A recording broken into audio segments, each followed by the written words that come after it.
we will learn about the velocity time graph. In our earlier videos, we have learned how to plot graph between distance and time. So here we will take three situations. So we are going to plot the velocity time graph for a body moving with constant velocity. You know that velocity is speed of a body in a particular direction. Then we are going to plot the velocity of a body which is constantly increasing with time but uniform increase. And then we are going to plot the velocity versus time graph for a body whose velocity is decreasing with time. So let us take the figure A, case A. Suppose we imagine a car is moving in a straight line, in a straight road with a velocity of say 40 km per hour. Now remember that the velocity of the body or the car is fixed, which is 40 km per hour. So if this is 10, 20, 30 and 40, this is 40 km per hour. So I think the graph will be a straight line like this, because when the time is 5, velocity is 40. When time is 10 seconds, velocity is 40. Time is 15, velocity is 40. And these are the points. So when a body or a car is moving in a constant velocity, then the graph is a straight line parallel to the time axis. Now we define, let us take another situation. Imagine that a car is traveling in a straight line, but its velocity is constantly increasing with time. Then if you plot a graph, you'll find that the graph is always a straight line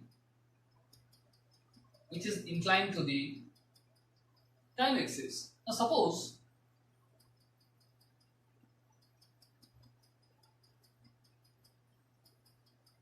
this is 5 km per hour, 10 km per hour, then or rather you can take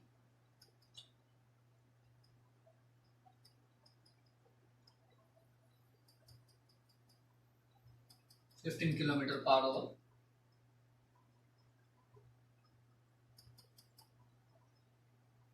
20 km per hour and so on.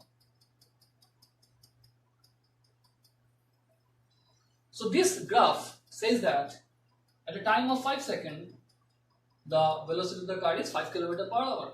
At a time of 10 seconds, the velocity of the car is 10 km per hour. At a time of 15 seconds, the velocity of the car is 15 km per hour. So what you see that as time is increasing, the velocity of the body is also increasing. But the increase in velocity is uniform in nature. That means you can see the difference. 5 to 10 difference is 5 km per hour. Again 10 and 15 difference is 5 km per hour. So the velocity is increasing uniformly. Figure C, third case.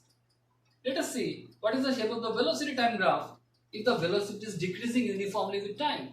Now how can the velocity of a body decrease with time? Suppose you are driving a car and suddenly something comes in front of us. Then we apply brakes, and when you apply the brakes, the velocity of the car decreases with time. So if the car was traveling with 80 km per hour, the moment you apply the brakes, the velocity will come down to 70, 60, 40, 30, 20 and finally it will become 0. So this is an example where the velocity of any object decreases with time. And how to increase the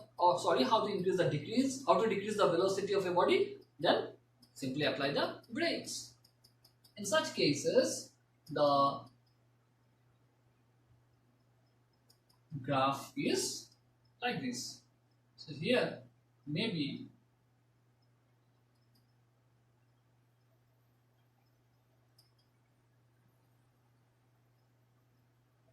suppose it was moving with 80 km, then it become 70,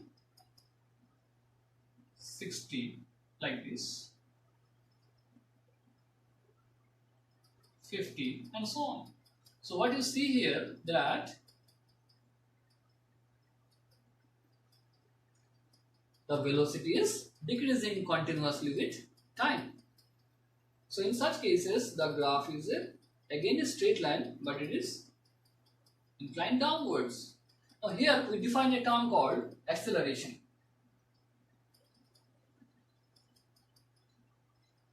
Acceleration is defined as change in velocity divided by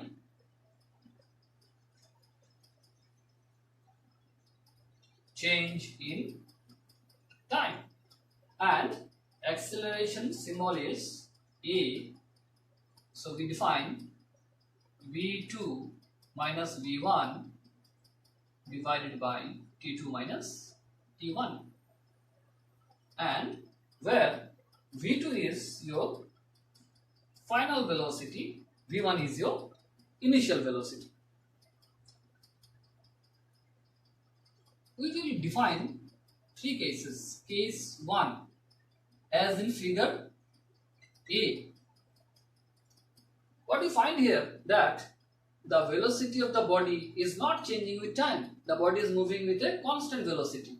So, final velocity of the body v2 is just equal to initial velocity. In such case, what is the acceleration of the body?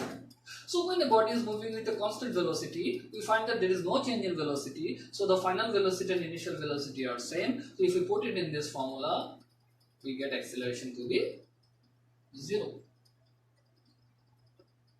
Case 2, as shown in figure B. What you see here, that the velocity is increasing with time. So here, final velocity v2 is more than the initial velocity v1. And in such case, figure B, if we put this value, what you get is acceleration is, now v2 is greater than v1. So if v2 is greater than v1, definitely acceleration will be a positive quantity. So acceleration is positive. But if we take the third case, as shown in figure C, where the velocity is decreasing with time, so the final velocity v2 is less than the initial velocity v1. So in such case, if the final velocity v2 is less than the initial velocity v1, so obviously the acceleration is a negative quantity. So what you learned, that acceleration may be 0, acceleration may be positive, acceleration may be negative. So this is a case of 0 acceleration. This is a case of positive acceleration, means the velocity of the body is constantly increasing with time. And this is a case of negative acceleration, where the velocity of the body is uniformly decreasing with time.